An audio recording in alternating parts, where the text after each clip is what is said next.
નમસ્તે ખેડૂત મિત્રો, આપણી ખેતી ચેનલમાં આપ સૌનું સ્વાગત છે।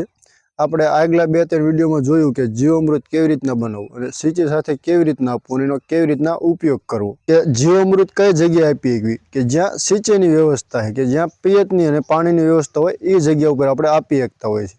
પણ ઘણા ખેડૂત મિત્રો એવો હશે કે જ્યાં પિયતની વ્યવસ્થા નથી હોતી, કે જ્યાં વરસાદ આધારિત ખેતી હોય છે, તો એના માટે થઈ કે જ્યાં આપણે થોડું ખેતર દૂર હોય છે ગામથી, તો અહીંયા પાણીની વ્યવસ્થા પણ નથી થતી હોતી અને ખેતર ઉપર પાણી હોતું નથી, તો જીવામૃત બનાવવામાં પણ તકલીફ પડતી હોય છે। અને ચોમાસાની સિઝનમાં એટલે કે વરસાદ આધારિત હોય એટલે જેથી કરીને પાણી આપણે ખેતર પહોંચાડી શકતા નથી, ગામે દૂર હોય છે।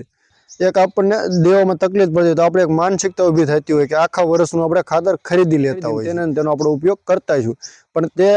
આપણે તેના બદલે એ નથી, રાસાયણિક ખાતર ઉપયોગ નથી કરવાનો, એના બદલે આપણે ઘન જીવામૃત બનાવવાનું હોય છે। તો ઘન જીવામૃત આપણે એક ખાતરના રૂપમાં જ હોય છે અને ઘનના રૂપમાં હોય છે, અને એક જીવામૃત જેવું એનું રિઝલ્ટ મળતું હોય છે, તે ઘન જીવામૃત બનાવવા માટે સૌપ્રથમ આપણે જરૂર પડશે ગાયનું સૂકું સાણની। તો ગાયો આપણે બધા રાખતા જ હોય છે, એટલે ઉકળો આપણે કરતા હોઈએ છીએ, તો આપણી પાસે સૂકું સાણ પડ્યું જ હોય છે। ઘણા ખેડૂત મિત્રો એવા હોય છે કે જેને ગાયો અને ભેંસું બે હોય છે, તો અડધું ગાયનું અને અડધું ભેંસનું ચાલશે, નકરી ભેંસનું પણ સાણ નહીં ચાલે, અને સાણ આપણે સૂકું લેવાનું હોય છે કે આપણે આ સાણ છે તો એને હવે સીધું આપણે ઘન જીવામૃતમાં આપણે ઉપયોગ કરી શકતા નથી, કારણ કે એમાં આ બધા ગાંગડાઓ હોય છે। તો ગાંગડાના લીધે થઈ અને આપણા ઘન જીવામૃતનો સીધો ઉપયોગ ન, કારણ કે જીવામૃતમાં આપણે સીધો ઉપયોગ કરતા હોય કે એમાં લીલું સાણ એટલે ઓગળી જતું હોય છે, તો આને આપણે ભાંગવું પડતું હોય છે।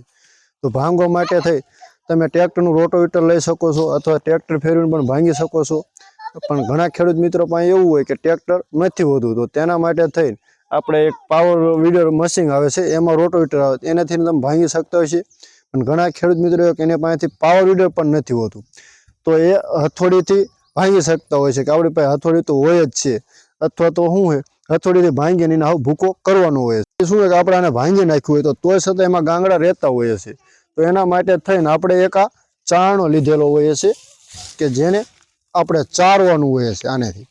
ચારી અને આપણે એમનો ભૂકો જ આમાંથી લેવાનો હોય છે, બાકી આના ઘોણે બધું નીકળી જતું હોય છે,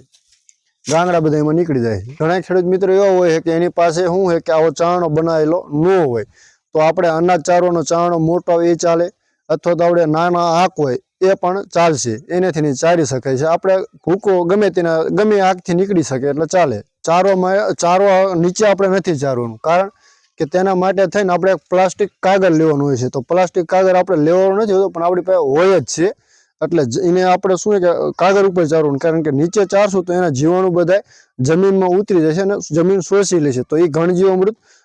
રિઝલ્ટ નહીં આપે અને કામ પણ નહીં આપે, એટલે આપણને એવું થશે કે આ કામ આપતું નથી। કાગળ પછી વાત કરીએ તો આપણે કે આપણી પાસેથી અગાઉથી જીવામૃત બનાવેલું હોય તો એમાંથી આપણે પ્રવાહી જીવામૃત વાપરી લીધું, વાંહે જે કચરો વધતો હોય તો 200 કિલો આપણે તેમાં 200 કિલો સૂકું સાણ લીધેલું હોય છે, એમાં 20 લીટર જીવામૃત મેળવીને આપણે ભેરવી અને ઘન જીવામૃત બનાવી શકતા હોઈએ છીએ। અને બીજો પ્રકાર આપણે વાત કરીએ તો 200 કિલો સૂકું સાણ, 1 કિલો ચણાનો લોટ અને 1 કિલો ગોળ, તેને ભેળવી અને તેને એવી રીતના પણ આપણે બનાવી શકતા હોઈએ છીએ। હવે આગલો વિડીયો આપણે જોઈશું કે ઘન જીવામૃત કેવી રીતના બનાવવું, તો આપણે ખેતી ચેનલને સબસ્ક્રાઈબ કરજો, લાઈક કરજો અને શેર કરજો।